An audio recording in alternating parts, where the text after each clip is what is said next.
हरे राम राम राम हरे हरे, हरे कृष्ण कृष्ण कृष्ण हरे हरे। हरे राम राम राम हरे हरे, हरे कृष्ण कृष्ण कृष्ण हरे हरे। हरे राम राम राम हरे हरे, हरे कृष्ण कृष्ण कृष्ण हरे हरे। हरे राम राम हरे हरे, हरे कृष्ण कृष्ण कृष्ण हरे हरे।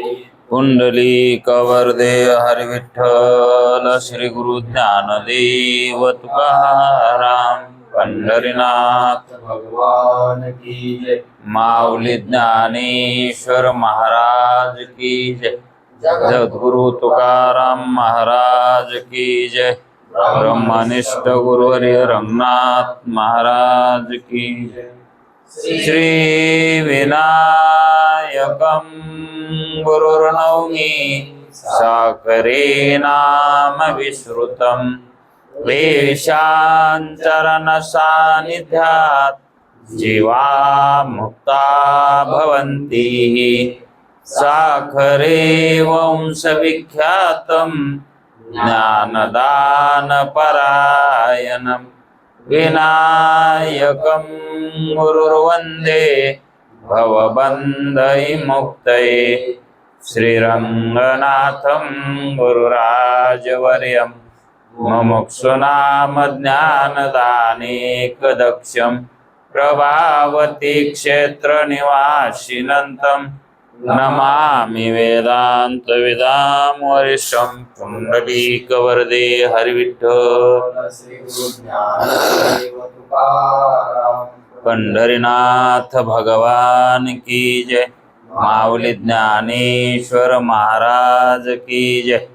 जो आनंद सत्य प्रकाश, विभो आणि आधार नाम रूपास, बुद्धी न जाणे आणि जाणे ही त्यास, तो अपार शुद्ध परमात्मा मीच्याशे। माझे अपार स्वरूप समुद्रावरती, जणू तरंग ब्रह्मा विष्णू महेश गणपती, सूर्य चंद्र वरुण यम मिरविती, देवी कुबेर ही तैशची।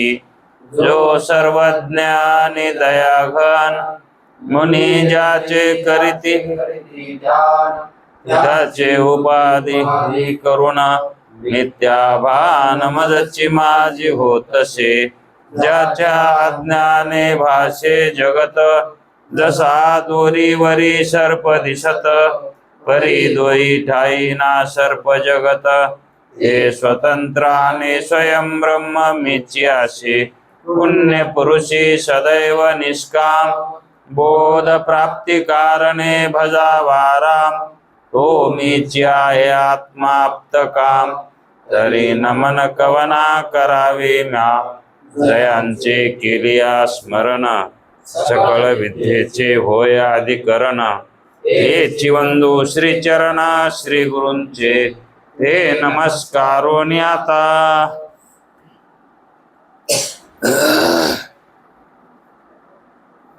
चल विचार सागर तरंग 6वा, परिच्छेद 5वा। चौथ्या परिच्छेदामधलं काय राहिले वाटतं?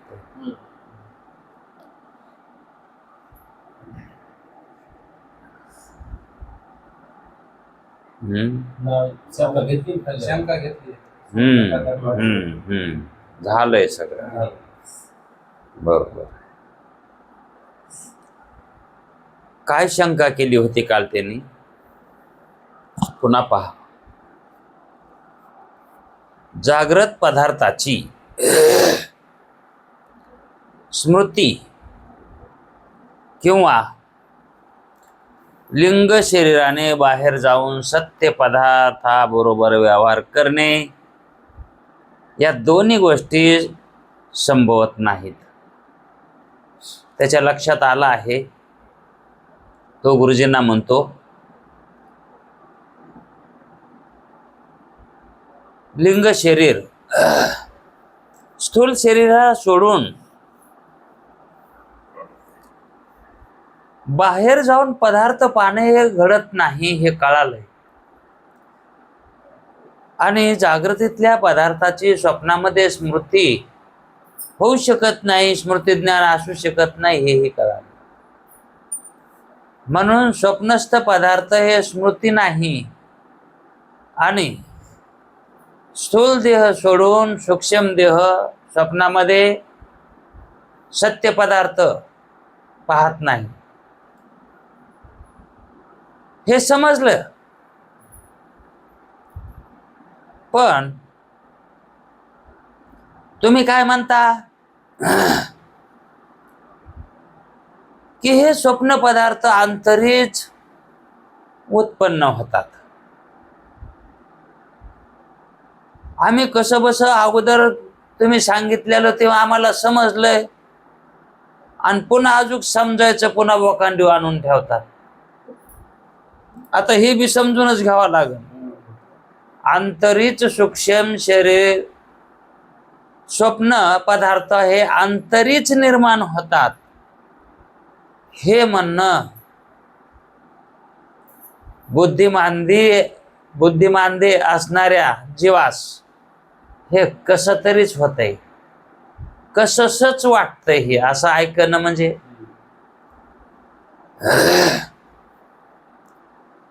अनिर्वचनीय ख्याती पटणं फार पुण्य असावं लागतं, म्हणजे अंतःकरण सुद्धा असावं लागतं. तर अनिर्वचनीय ख्याती पटते. मनानं तर कळतच नाही पण सांगितलेली पटते आणि पटणंच महत्वाचं आहे. म्हणून अनिर्वचनीय ख्यातीमध्ये स्वप्न हे आंतरीच निर्माण होतंय, बाहेर कुठे स्वप्न नसतंय.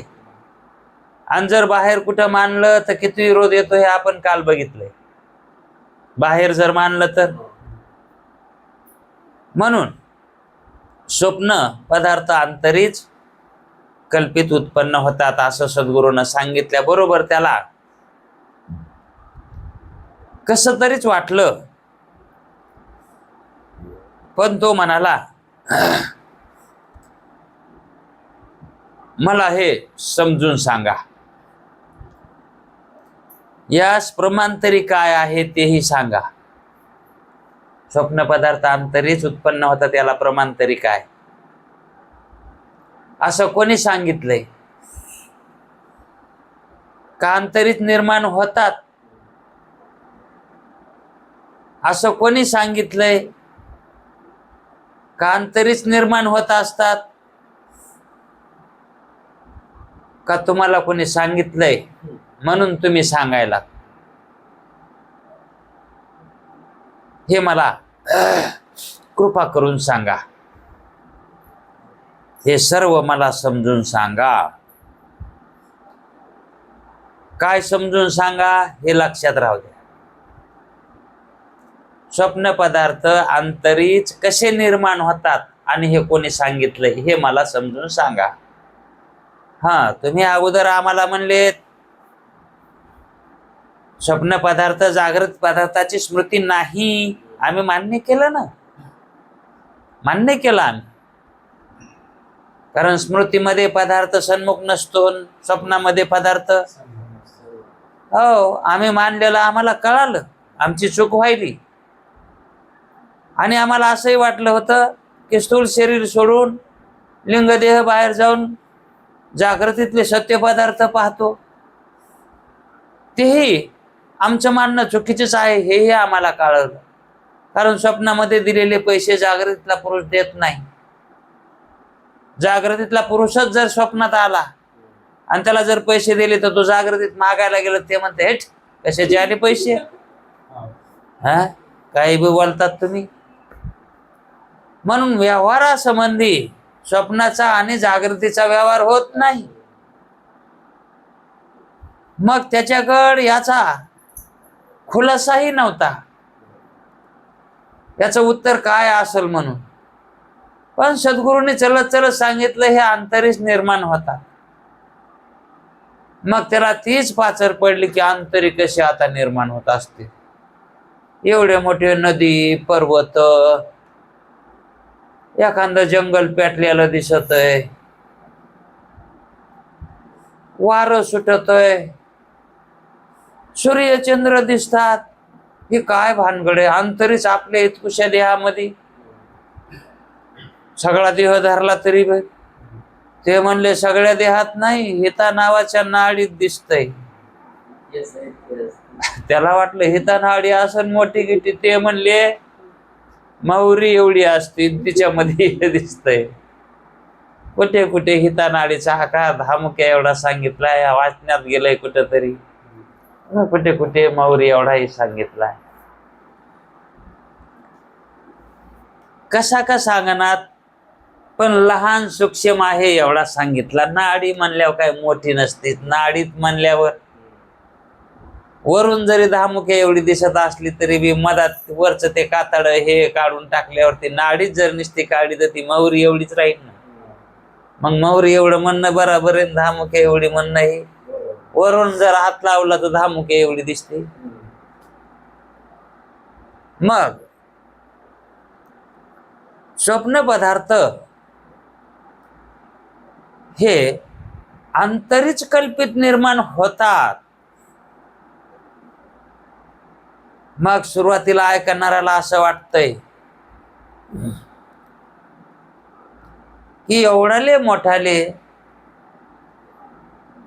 समुद्र सुद्धा आपल्याला स्वप्नात दिसतो, गंगा दिसती, विहीर दिसती, बारव दिसतय, आणि सगळे वाहिलेले बी दिसतात. गंगा वाहिलेली दिसते, समुद्राच्या लाटा दिसतात, आणि आपल्याला तर इथं अंतःकरणात तर काहीच भिजल्यावानी वाटत नाही, काहीच नाही, कपडे ओले होत नाही. मग अशा ह्या साधारण होणाऱ्या शंका ज्या असतात त्याला असं म्हणावं लागतंय की बाबा ज्या वेळेस चित्रफित दाखवायची असते, चित्र पडद्यावर दाखवायचे असतात सिनेमामधलेचे, त्यावेळेस त्या सिनेमामध्ये घोडे पळालेले दिसतात, अग्नी दिसतो, समुद्र दिसतो, नद्या नाल्या सगळं दिसत आहे. पण तो पडदा मात्र अजिबात वाला होत नाही. पडद्याला काय होतंय का? जरी जंगल पेटलेलं दिसलं तरी पडद्याला त्याची हाळ सुद्धा लागत नाही, ना धुपना ना काळा सुद्धा पडत नाही. मग त्या ठिकाणी ते जाळ कसा दिसला? वास्तविक तो जाळ नव्हता. आपली वृत्ती त्या जाळासारखी झाली. म्हणजेच ती वृत्ती, स्वप्नस्थ वृत्ती ज्यावेळेस ते पदार्थ पाहते त्यावेळेस त्या पदार्थाच्या आकाराची होते. आणि तसंच जागृतीमध्ये आहे.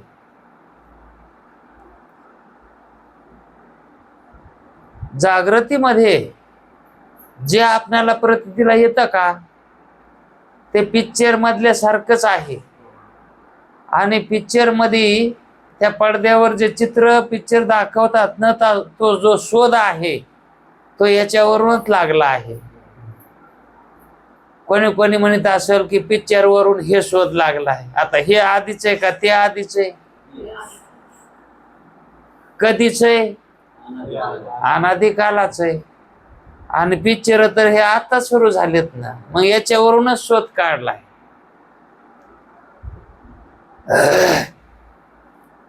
कल्पित पदार्थ जसं स्वप्नामध्ये वास्तविक काही न होता सर्व दिसत, म्हणून त्याला मिथ्या म्हणतात. म्हणून तो म्हणतो गुरुजी हे काही मला तितकं माझ्या तर्कानं सुद्धा समजायसारखं वाटा नाही. कारण मी तर्कदृष्टी आहे. तुम्ही तर म्हणतात की हे आंतरिक कल्पित होतंय सगळं पदार्थ. हे कसे होत असतील? आता आम्हाला माहित आहे, गाडगं जर उत्पन्न करायचं असलं तर कुंभाराचं घर वेगळं असतं. त्याच्या घरी तो गाडगं उत्पन्न करतो, मग आम्हाला ते गाडगं दिसत आहे उत्पन्न केल्या. उत्पन्न झाल्याशी पदार्थ दिसत नाही. मग आंतरिक कोण उत्पन्न करीत असून इतकं? तर्क दृष्टी झाला म्हणून काय झालं? तर्क चालाना ना आता इथं. मग म्हणतो कृपा करून मला हे सांगा. गुरुजी म्हणतात स्वप्नस्थ पदार्थाची कंठामध्ये नाडी आहे, तिला पुरितत नाडी म्हणतात, आणि कोठे कोठे तिला हिता नावाची नाडी असंही नाव दिलेलं आहे. मग त्या नाडीमध्ये स्वप्न पदार्थांची उत्पत्ती होते. स्वप्नात प्रतीत होतात ते पदार्थ कुठे उत्पन्न होतात? हिता नावाच्या नाडीमध्ये. असं वेदामध्ये सांगितलेलं आहे. पुरितत नाडीमध्ये स्वप्नाची उत्पत्ती होते असं वेदानं वर्णन केलेलं आहे. आणि मांडुक्य उपनिषदामध्ये काय कसं सांगितलंय? मांडुक्य उपनिषदामध्ये असं सांगितलं आहे की जागृत पदार्थ स्वप्नात प्रतीत होत नाहीत. जागृत पदार्थ हे स्वप्नात प्रतीत होत नाहीत. स्वप्नात प्रतीत व्हायलेले पदार्थ हे जागृतीतले नाहीत.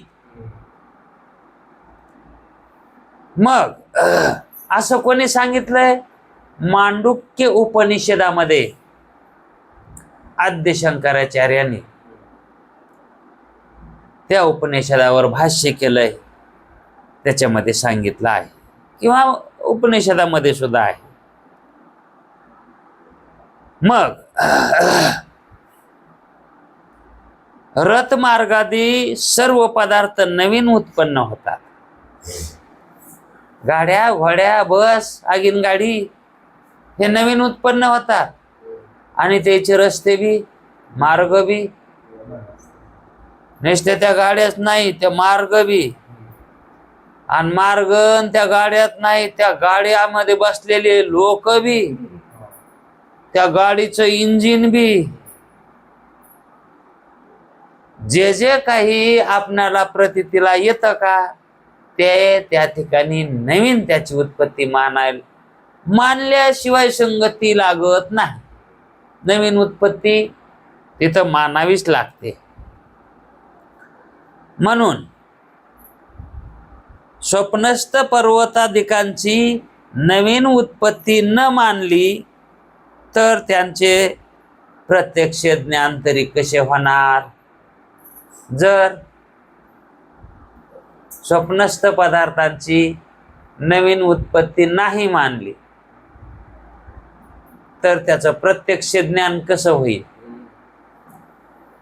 कारण प्रत्यक्ष ज्ञानाला काय लागत आहे? उत्पत्ती लागते, है का नाही?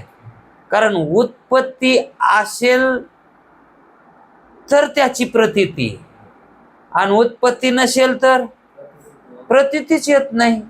उत्पन्नच नाही, काय झालं? काय दिसलं? है का नाही?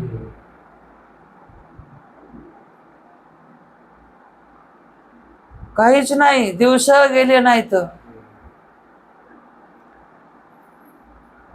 7 महिने नाही झाले, 9 महिने नाही झाले, नाही 3 महिने बी नाही झाले, आणि लेकरू बघायला आले. होईन का असं? उत्पत्तीच नाही. हा, लेकरू बघायला मिळेल कसं? म्हणून तर झाल्यावर जातात बघायला. तसं स्वप्नामध्ये जे पदार्थाची उत्पत्ती होती ती उत्पन्न झाल्याशिवाय प्रतीती येते का त्याची?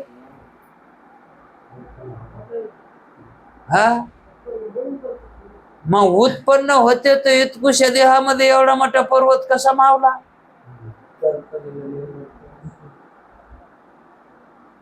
है की नाही? असे प्रश्न उत्पन्न होतेत का नाही?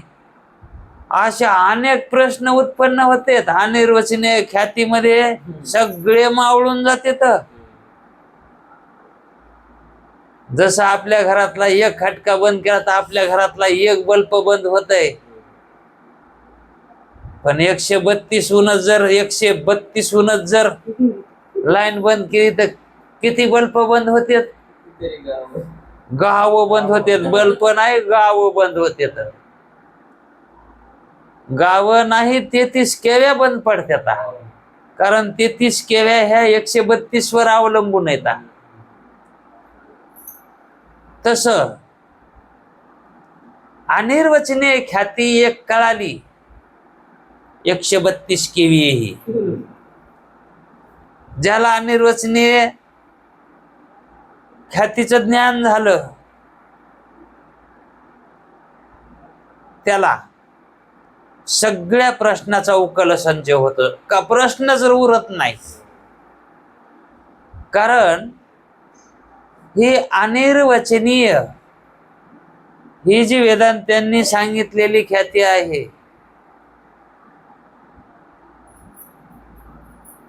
सर्व जगाला उपकारक आहे. सगळ्या जगाला ज्यानं ज्यानं ही ख्यातीचा स्वीकार केला का ते तडीपार झाले. तडीपार म्हणजे निहाल झाले. ते निहाल. निहाल हा शब्द शीख वापरतात. निहाल म्हणजे मुक्त. आपण मुक्त म्हणतो त्याला. म्हणून जी मुक्तता जी प्राप्त होती ते अनिर्वचनीय ख्याती समजल्याशिवाय मुक्तता होत नाही. म्हणून अनिर्वचनीय ख्यातीनं पदार्थाचा बाध करता येतो. पदार्थाचा बाध करता येतो, है का नाही? म्हणून अनिर्वचनीय ख्याती समजणं फार महत्वाचं आहे. मग स्वप्नामध्ये ही जे पदार्थ उत्पन्न होतात, नद्या, नाले, समुद्र, पर्वत, अग्नी, हे वास्तविक नसतात, फक्त दिसतात. मग असल्याशिवाय दिसत नाहीत. ते असतात पण मिथ्या असतात. आणि मिथ्या पदार्थ हा प्रतितिकालापुरताच असतो आणि प्रतितिकालातही तो सत्य नसतो. असतो पण सत्य नसतो. मग कसा असतो? सत्य नसतो. मग असतो म्हणायलात ना तुम्ही. मग कसा असतो? तर मिथ्या असतो. हा, आणि नसतो म्हणायलात तर कसा? तर वांद्या पुत्राप्रमाणे नसतो. कसा नसतो त्याचंही उत्तर आहे. आणि कसा असतो? हा, कसा नसतो तर वंद्या पुत्राप्रमाणे नसतो. शशशृंगासारखा नसतो. खपुष्पासारखा नसतो. आणि मग असतो कसा?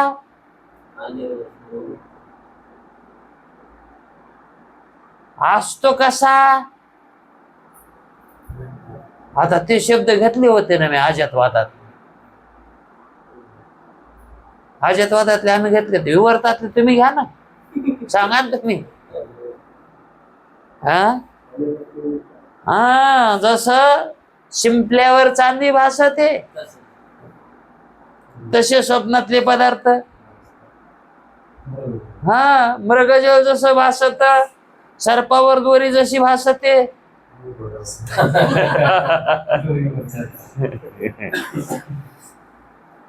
असे पदार्थ आहेत ते. मग ते पदार्थ प्रतीतीला येत नाहीत का? हे जे दोरीवर आपल्याला सर्पाची प्रतीती येते, ही प्रतीती तिथं उत्पन्न झाल्याशिवाय प्रतीती मानता येते का? नाही नाही, उत्पन्न झालंच नाही पण प्रतीती आली. मग कशी आली? पदार्थ नसल्या प्रतीती येतच नाही. हा, पदार्थ नसल्यावर प्रतीती येते का? आणि मग पदार्थ तर दिसला ना तिथं. दिसला काय? भेऊन पळाला सर्प म्हणून, घाम फुटला, दुसऱ्यानं घाम पुसलाय, घाम दुसऱ्यानं पुसला, इतका घाम. पुन्हा शब्द बरोबर येण्या गेले, बोबडी उडू लागली, तत मम होऊ लागलं. हे कशानं झालंय? सत्यता त्या ठिकाणी दिसली म्हणूनच ना. सर्प दिसला, सत्य दिसला, सत्य मानून पळाला. तिथं उत्पत्ती मानावीच लागेल. इतक्या क्रिया व्यावहारिक तिथं घडायला त्या अर्थी. घाम फुटणं व्यावहारिकच आहे ना, का हे बी प्रातिभाषिक? व्यावहारिक क्रिया घडायल्यात ना. अहो, त्या क्रिया जर नसत्या घडलं तर कदाचित म्हणता आलं असतं, पण हे खरं व्हायलंय नाही. तर घाम हे का खोट आहे का? घाम साक्षी भाष्य, सुख दुःख हे साक्षी भाष्य आहेत. माय लेकीची सय झाली म्हणून रडायली, डोळ्यातले अश्रू तर खोटे नाहीत ना. ते मिथ्या आहेत का? व्यावहारिक सत्यातलेत ना ते. म्हणून त्या ठिकाणी अनिर्वचनीयताचाच संबंध लावा लागतो, इतर कोणताही संबंध लागत नाही, निर्वाह होत नाही. म्हणून गुरुजी म्हणतात,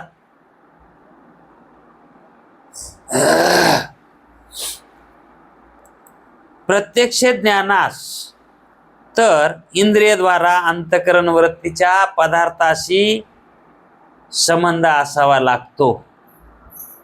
प्रत्यक्ष ज्ञान व्हायचा असेल तर वृत्तीचा म्हणजे इंद्रियाचा पदार्थाशी प्रत्यक्ष संबंध व्हावा लागतो, तेव्हा त्या पदार्थाचं ज्ञान होतंय. आणि जर संबंध नाही झाला, पदार्थ जर नसेल तर संबंध होणार नाही. ज्ञान कसलं होणार? कुठं होणार ज्ञान? मग ज्या अर्थी स्वप्न पदार्थामध्ये पदार्थाचं ज्ञान व्हायलंय, त्या अर्थी इंद्रियाचा संबंध व्हायलाय पदार्थाशी, आणि पदार्थ वृत्ती ज्ञानात यायलाय, म्हणून तिथं ज्ञान व्हायलंय त्या पदार्थाचं, आहे का नाही? म्हणून तिथं पदार्थ मानावंच लागतंय बापू. पदार्थ मानावंच लागतो. याकरता पर्वतादी विषय आणि त्यांच्या ज्ञानाचे साधन. पर्वतादी विषय, पर्वत, नद्या, जेवढे जेवढे म्हणून पदार्थ दिसतात, तितक्या पदार्थांना ज्ञानाचे साधन संबंध असावा लागतोच. कारण साधन काय आहे? ज्ञान. ज्ञान हे साधनांमध्ये जाणल्या जातात. प्रत्यक्ष ज्ञानास तर इंद्रियद्वारा अंतकरण वृत्तीचा पदार्थाचा संबंध असावा लागतो. याकरता पर्वतादी विषय आणि त्यांच्या ज्ञानाचे साधन इंद्रिय किंवा अंतकरण. इंद्रिय म्हणजे ज्ञानेंद्रिय किंवा अंतकरण, हे सर्व शरीराच्या आतच उत्पन्न होतात. ही काय काय उत्पन्न होतात हे लक्षात ठेवा. अंतकरण, इंद्रिय, ही शरीर, प्रमाता, हा ही इथं दिलंय का? इथं नाही दिलं. प्रमाता सुद्धा असे मानणे आवश्यक आहे. इंद्रिय किंवा अंतकरण ही सर्व शरीराच्या आतच उत्पन्न होतात असे मानणे आवश्यक आहे. म्हणजेच जीव रूपी परमाता सुद्धा तिथं, अंतकरण म्हणलं की प्रमाता आलाच. कारण अंतकरण स्थित जे चैतन्य तेच प्रमाता चैतन्य. म्हणून गुरुजी म्हणतात की हे स्वप्न पदार्थ कुठे उत्पन्न होतात? शीता नावाच्या नाडीमध्ये. आणि हे कोणी सांगितलंय? त्यानं काय विचारलं होतं? हे कोणी सांगितलं? याला प्रमाण काय?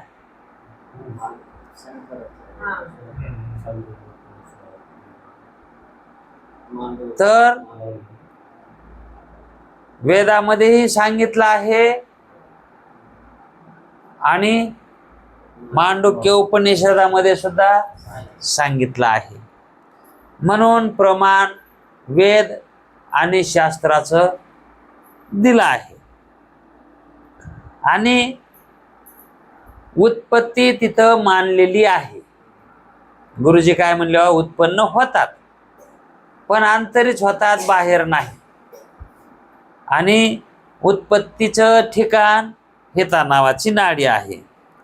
आणि ते पाहण्यासाठी इंद्रिय पण लागणारच का नाही? मग पदार्थ पाहायचा म्हणल्या, उत्पन्न होतेत म्हणल्या, मग त्या ठिकाणी अंतकरण, इंद्रिय, प्रमाता हे सुद्धा उत्पन्न मानावे लागते. ते सुद्धा उत्पन्न होतात. अंतकरण, इंद्रिय, प्रमाता हे सुद्धा उत्पन्न होतात. कसे? कल्पित स्वप्नामध्ये.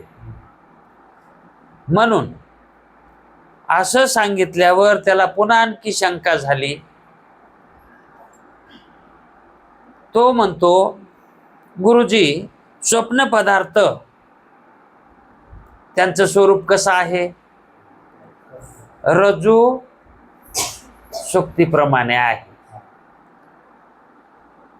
म्हणजेच सुक्ती रजताप्रमाणे आहे, रज्जू सर्पाप्रमाणे आहे. स्वप्न पदार्थाचं स्वरूप कसं आहे? मग तुम्ही मागे अशा पदार्थांना साक्षी भाष्य पदार्थ असं म्हणून सांगितलं होतं, आहे का नाही? हे पदार्थ कसे आहेत? साक्षी भाष्य आहेत. म्हणजेच साक्षी अविद्यावृत्तीने या पदार्थाची उत्पत्ती करतो. त्याच्या ज्ञानाकरता इंद्रियाचा किंवा अंतःकरणाचा उपयोग नाही. मग त्याच्या ज्ञानाकरता, त्या पदार्थाच्या ज्ञानाकरता, हे पदार्थाचं ज्ञान कोणाला होतं? साक्षीला होतं. साक्षीला इंद्रियाची, अंतःकरणाची गरज आहे का?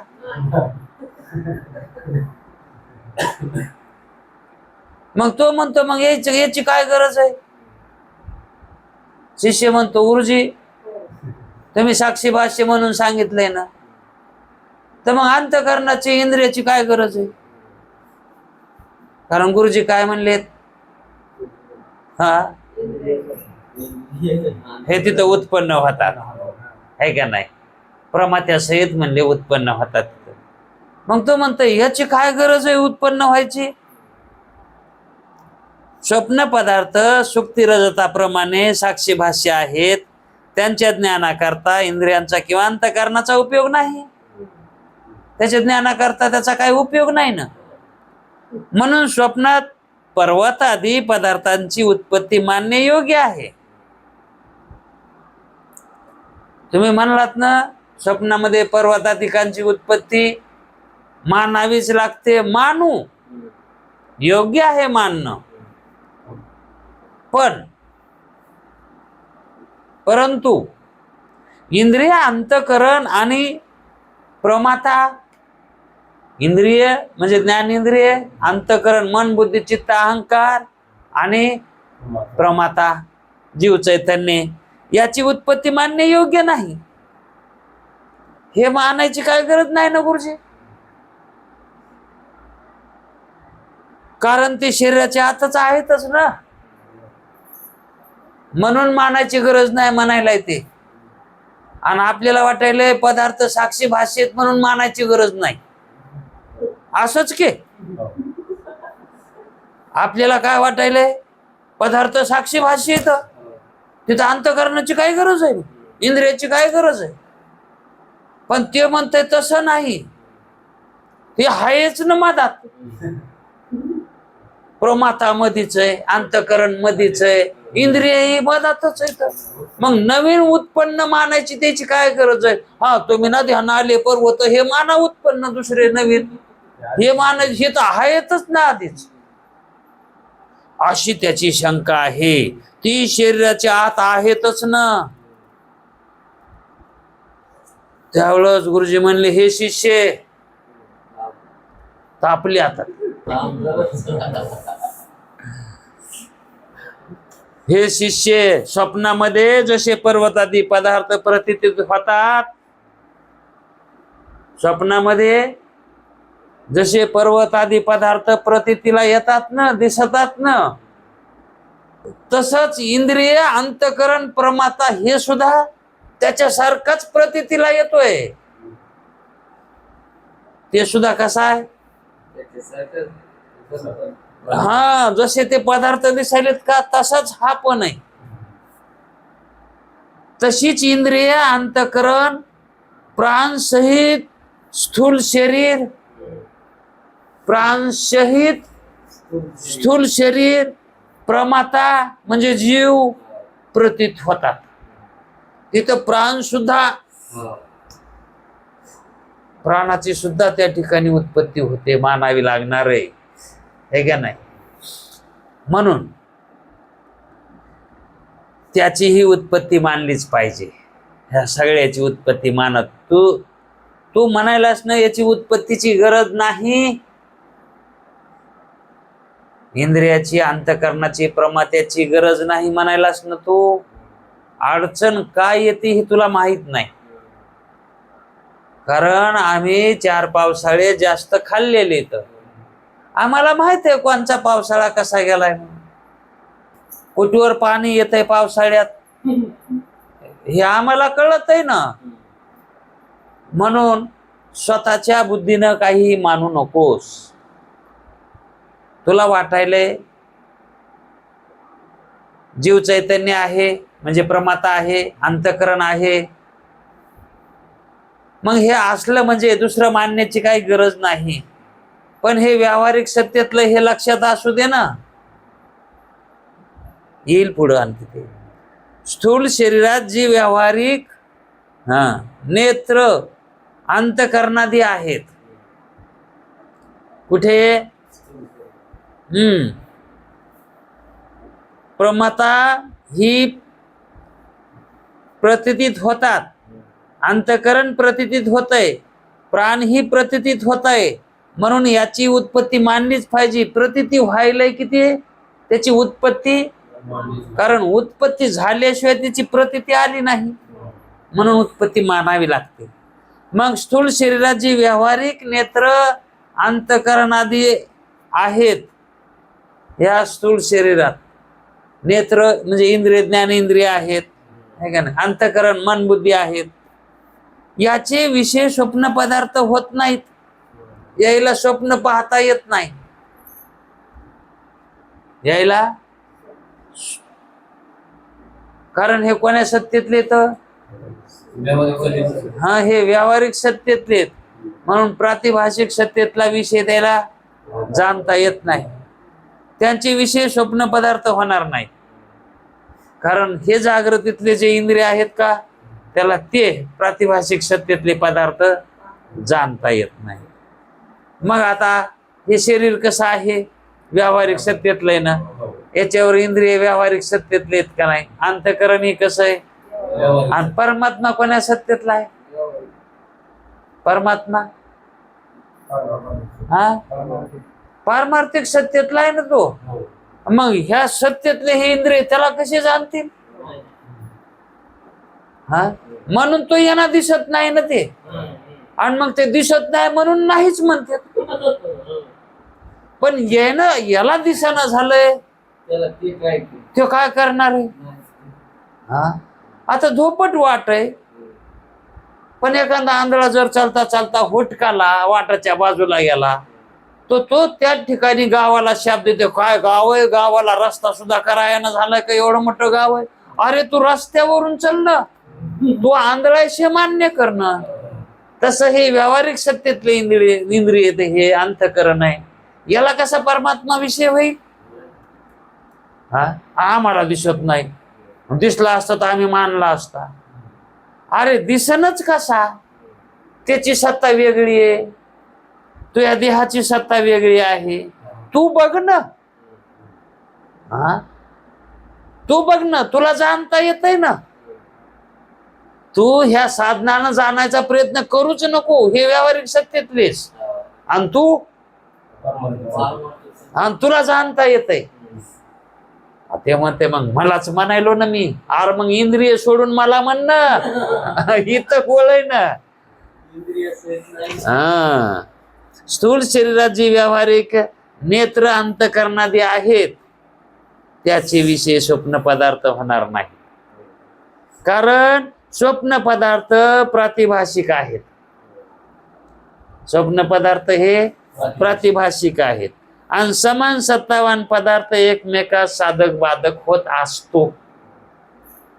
मागे विषय गेलाय.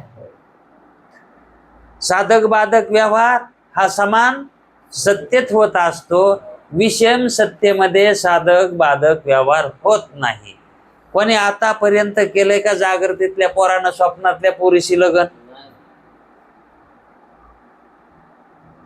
म्हणजे जागृतीतल्या व्यावहारिक सत्तेतल्या मुलांनी प्रातिभाषिक सत्तेतल्या मुलीशी लग्न होतच नाही. म्हणून साधक बाधक जर व्यवहार व्हायचा असेल, लग्न जर व्हायचं असेल तर दोघं बी कसे पाहिजेत? समान सत्तेतले, म्हणजे व्यावहारिक सत्तेतले पाहिजेत. नाही तर मग प्रातिभाषिक सत्तेतले तरी पाहिजेत, है का नाही? आणि सत्ता भिन्न असल्यावर कसं जमन? समान सत्तावान पदार्थ एकमेकास साधक बाधक होतात, है का नाही? हे 5व्या तरंगात सांगितलं होतं हे 5व्या तरंगामध्ये. म्हणून व्यावहारिक सत्तावान नेत्राधिक स्थूल शरीराच्या ठाई असले तरी त्यांना स्वप्नातील प्रातिभाषिक पदार्थ विषय होणार नाही.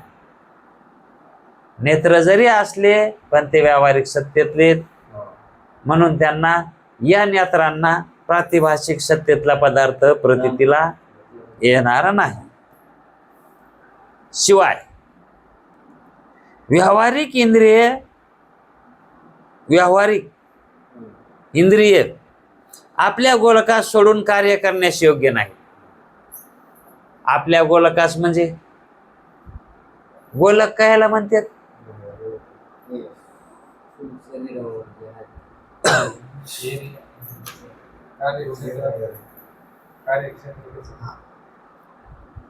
होल्डर कायला म्हणतात? होल्डर जिथं बल्ब बसतो त्या बल्बाला बसण्याची जागा, तशी इंद्रियाला बसण्याची जागा, त्याला काय म्हणायचं? गोलक. ही गोलक आहेत. मग ते गोलक ते काय म्हणतात? त्या गोलकाला सोडून ते दुसरीकडे काम करीत नाहीत, दुसरीकडे जातच नाहीत. आता डोळा बघत आहे ना, मग काढून जसं बॅटरीनं हाताना इकडे इकडे करतात ना, तसा डोळा काढून इकडे इकडे केल्यावर जमतंय का? गोलक सोडून ते कार्यच करीत नाहीत. व्यावहारिक इंद्रिय आपल्या गोलकास सोडून कार्य करण्यास योग्य नाहीत. स्वप्नात तर एकदा पुरुष हातात काही पदार्थ घेऊन धावतो. स्वप्नात एखादा पुरुष डुकरा माग पळायलाय. समजा स्वप्नात दिसलं डुक्कर पुढे पळायले, मागून आपण हातामध्ये काठी आहे का म्हणून तर ते कशात आलत? टरबूजवाडीत आलत. आपल्या डुक्कर कुठं आलत? आणि त्याला पळविण्यासाठी मारण्यासाठी काठी घेऊन आपण त्याच्या माग लागलो. त्यावेळेस कशानं पळालोत? आपण पळायलो. ते कशानं पळायलो? स्वप्नात पायानंच पळायलोत ना. हातामध्ये हातात काठी होती, हो. है का नाही? आणि मग स्वप्न चालू असताना तो जरी हायक हायक करीत असेल तर मग घरचे म्हणते हे काय म्हणायला लागलंय बघा, तर त्यावेळेस तो पळालेला त्यांना दिसत नाही ना, आणि त्याच्या हातात काठी बी दिसत नाही. हा, पण स्वप्नामध्ये मात्र त्याच्या हातामध्ये काठी असते आणि तो पळालेलाही असतो, है का नाही? तो धावतो, त्या काली त्याचे हस्तपादादी अवयव लोकांस निश्चल दिसतात. ते तर गाढ झोपी गेलेला दिसतो, त्याला हात पाय त्याचे दिसते तिकडं, है का नाही? पळायलेले दिसत नाहीत, निश्चल दिसतात. यावरून ते स्थूल शरीरातील इंद्रियांचे व्यापार नाहीत. आता याच्यावरून काय ठरवायचं? स्वप्नामध्ये जी इंद्रिय आहेत ना, ती या स्थूल शरीराची नाहीत. हे निघतं का नाही आपोआपच? ज्या अर्थी तो काठी घेऊन पळू लागला त्या अर्थी इकडं हातात काठी नाही दिसली, आणि तिथं तो कबूल करतो की हो हातात काठी होती. हा, त्या अर्थी स्थूल शरीराचा संबंध त्या लिंग शरीराशी नाही, सूक्ष्म स्वप्नातल्या शरीराशी काही संबंध नाही. तर स्वप्नात नवीन उत्पन्न झालेली हस्तपादादी इंद्रिय ते व्यापार करतात. तिथं व्यापार ती नवीन उत्पन्न झालेलीच तिथलचीच इंद्रिय ती स्वप्नात उत्पन्न झालेली तीच स्वप्नात व्यवहार करणार. ह्या इंद्रियांचा आणि त्यांचा काही संबंध नाही असे मानणे आवश्यकच आहे, असंच मानावं लागेल. तसं स्वप्नामध्ये सुखदुःखाचे ज्ञान, स्वप्नामध्ये जर समजा स्वप्नामध्ये लोळायलाय आणि लोळत लोळत पॅन्टीत सरप गेला, पताच नाही, आणि मधात गेल्यावर काय वळवळ करायले म्हणून तस सर्पाचं ज्ञान झालं, आणि ते आता मधात आहे. किती भेव वाटन हो, बघितलं नुसतं नजरानं बघितलं तर भेव वाटतंय, मधात शिरलेला असल्यावर म्हणजे किती भीती वाटन तिथं. मग ते जे दुःख आहे स्वप्नामध्ये, ते जे दुःख आहे स्वप्नामध्ये सुखदुःखाचे ज्ञान आणि त्या ज्ञानाचा आश्रय प्रमाता, ते दुःख कोणाला व्हायलंय? त्या ज्ञानाचा ज्यानं आश्रय घेतलाय त्याला. स्वप्नाच्या पदार्थाच्या ज्ञानाचा आश्रय आहे का नाही? मग कोणता प्रमाता? तिथं उत्पन्न झालेला ते हे थोडाच, त्या प्रमात्याला दुःख होणार. मग तिथं त्यानं आश्रय घातलाय त्या ज्ञानाचा, आहे का नाही? त्याला दुःख होणार. म्हणून त्या प्रमात्यानं त्याचा आश्रय घेतल्यामुळं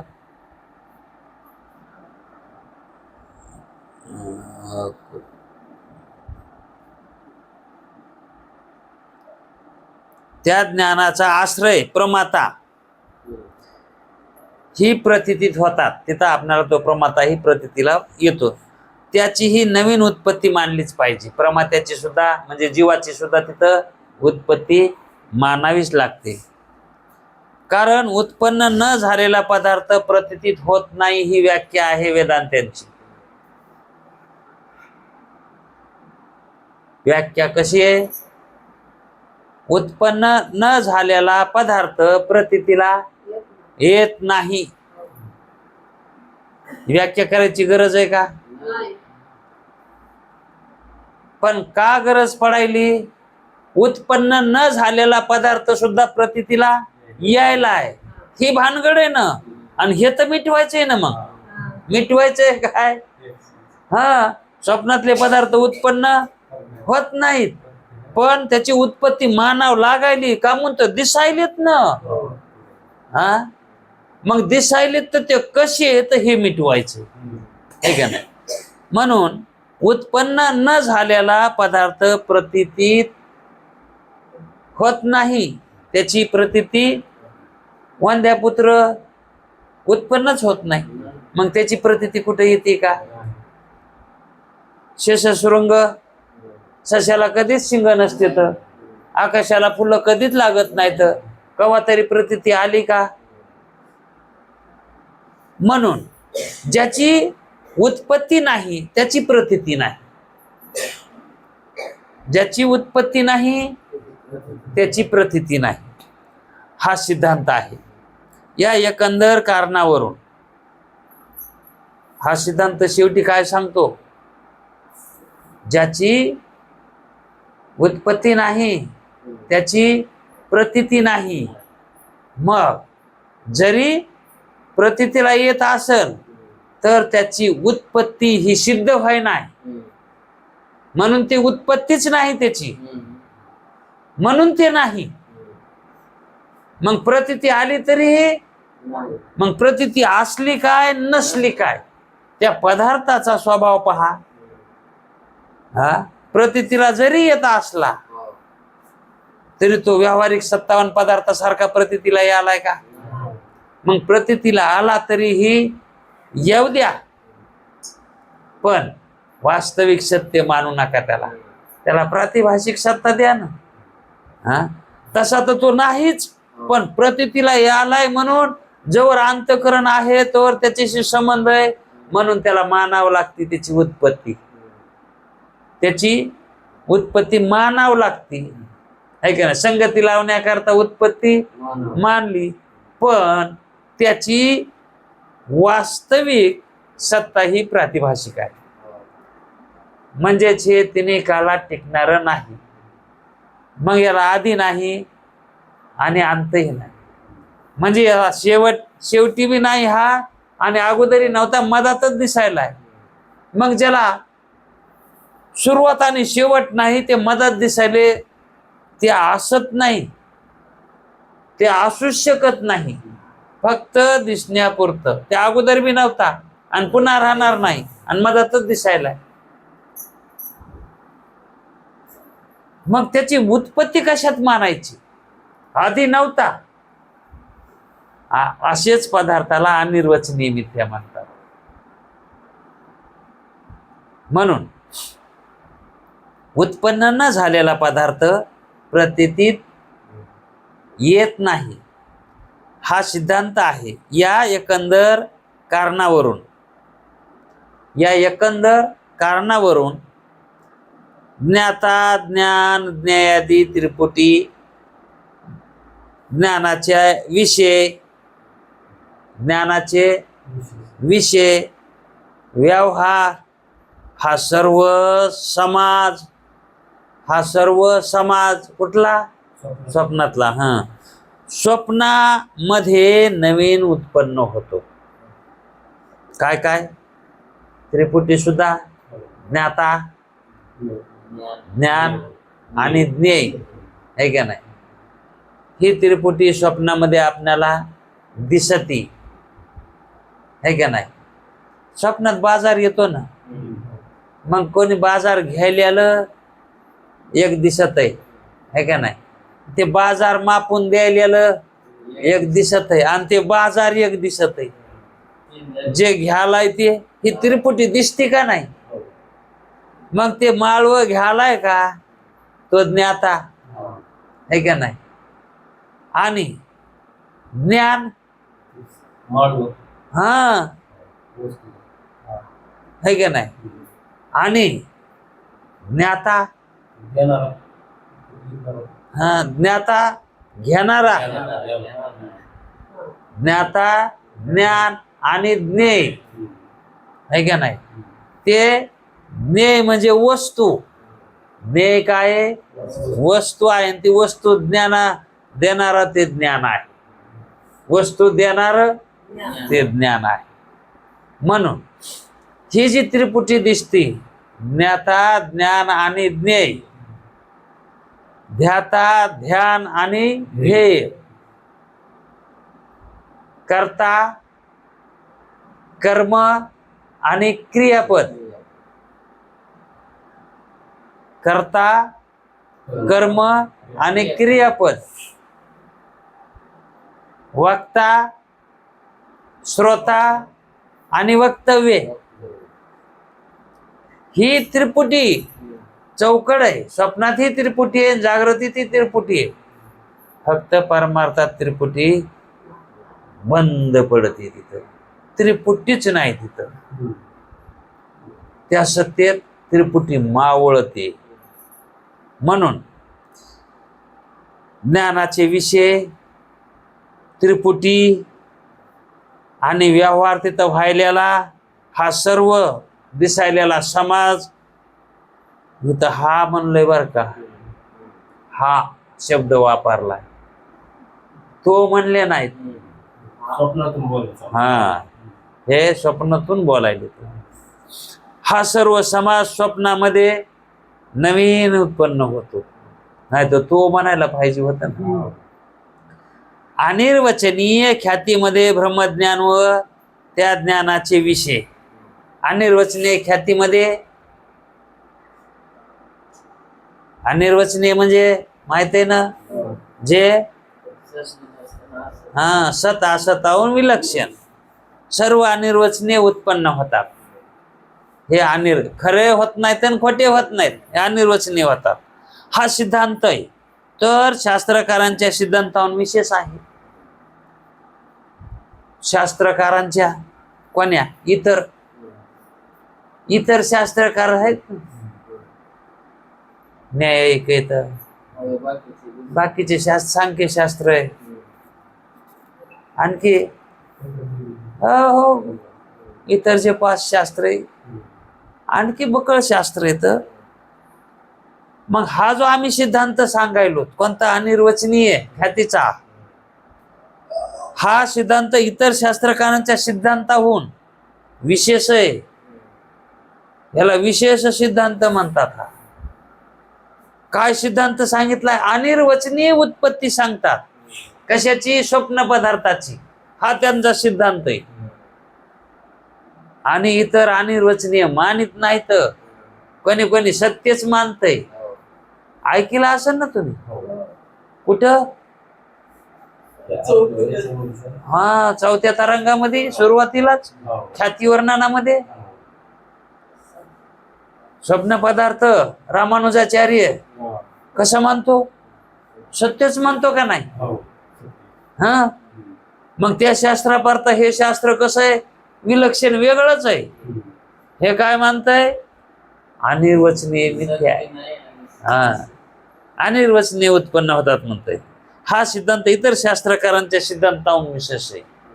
विशेष म्हणजे हा, न्यायमतात अन्य पदार्थाचे अन्य रूपाने ज्ञान होते. अन्य पदार्थाचे अन्यता ख्याती, अन्य रूपाने अन्याचे ज्ञान होते. त्याला भ्रम म्हणतात, असं ते म्हणले होते. सिद्धांतात तर तसा पदार्थ असतो, जसा पदार्थ असतो सिद्धांत मतात. आता न्यायमतात कसं आहे? अन्यता ख्याती मानली. अन्यता ख्यातीचं स्वरूप काय सांगितले? हा, अन्य पदार्थाचे अन्य रूपाने ज्ञान. हे अन्यता ख्याती झाली न्यायिकांची. पण सिद्धांत तर जसा पदार्थ असतो तसेच ज्ञान होते असं सांगतो. आणि त्याच्या मतात कसं आहे? अन्य पदार्थाचं अन्य रूपानं ज्ञान, त्याला भ्रम म्हणतात, है का नाही? आणि इथं हे वेदांती काय म्हणते? जसा पदार्थ असेल तसंच ज्ञान होते. म्हणून भ्रमस्थली विषयाची उत्पत्ती अवश्य मानली पाहिजे. म्हणून तर विषयाची तिथं उत्पत्ती मानावी लागते. जसं पदार्थ दिसेल तसा तो उत्पन्न झाला ना तिथं, म्हणून त्याची उत्पत्ती मानावी लागते. म्हणून ज्ञान कसं आहे? कसं व्हायला? जसा पदार्थ असेल तसं ज्ञान व्हायलंय तिथं, सत्य म्हणून व्हायलंय. मग त्यालाच तर भ्रम म्हणतात ना. कारण विषय वाचून ज्ञान होत नाही. ज्ञान तर विषय वाचून होतच नाही. विषय असेल तर ज्ञान आहे ना, आहे का नाही? आणि जसा विषय असेल तसंच ज्ञान आहे. एक विषय आणि दुसरं ज्ञान व्हालंय, असं कसं होईल? त्याला कसं ज्ञान म्हणता येईल? आणि स्वप्नामध्ये तर त्रिपुटी प्रतीतीत होते, स्वप्नामध्ये तर त्रिपुटी प्रतीती राहते, म्हणून त्याची उत्पत्ती मानणे जरुरी आहे. त्रिपुटी उत्पन्न झाली की त्या ठिकाणी ज्ञान मानावंच लागतंय, कारण ज्ञान हे त्रिपुटीत आहे आणि प्रतीती ही त्रिपुटीत आहे. प्रतीती झाली की ज्ञान उत्पन्न होतेच, प्रतीती आलं की आहे का नाही? आणि त्रिपुटी असली की प्रतीती,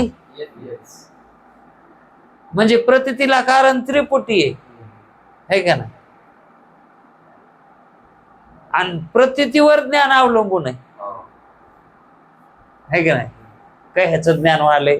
प्रतीतीचं व्हायलंय. मग यांनी अनिर्वचनीय ख्याती इथपर्यंत हा विषय आणून सोडलाय गुरुजींनी, की तुला वाटत होतं की स्वप्न पदार्थ हे बाहेरच उत्पन्न होतात आणि लिंग शरीर हे स्थूल शरीर सोडून ते पदार्थ, जागृतीतले पदार्थ सत्य पाहून येतो, तेही जमत नाही तसं मानायला, आणि स्मृतीही जमत नाही मानायला, है का नाही? मग अनिर्वचनीय पदार्थाची उत्पत्ती मानावी लागते. तिथं पदार्थाची उत्पत्ती कशी मानावी लागते? आणि पदार्थ उत्पन्नही मानावा लागतो. तिथं उत्पत्ती, आता तिथं उत्पत्ती होत नसून मानावं लागायची, हे लक्षात ठेवायचं. फक्त उत्पत्ती है का नाही, का म्हणून मानावं लागायली? दिसली म्हणून, प्रतीती त्याची, म्हणून ज्ञान झालंय ना तिथं. ज्ञान विनाकारण होत नाही, प्रतीतीशिवाय ज्ञान होत नाही. म्हणून या ठिकाणी आणखी त्याला पुढे शंका व्हायली, ते आपण उद्याच्या वेळा कुंडली कवर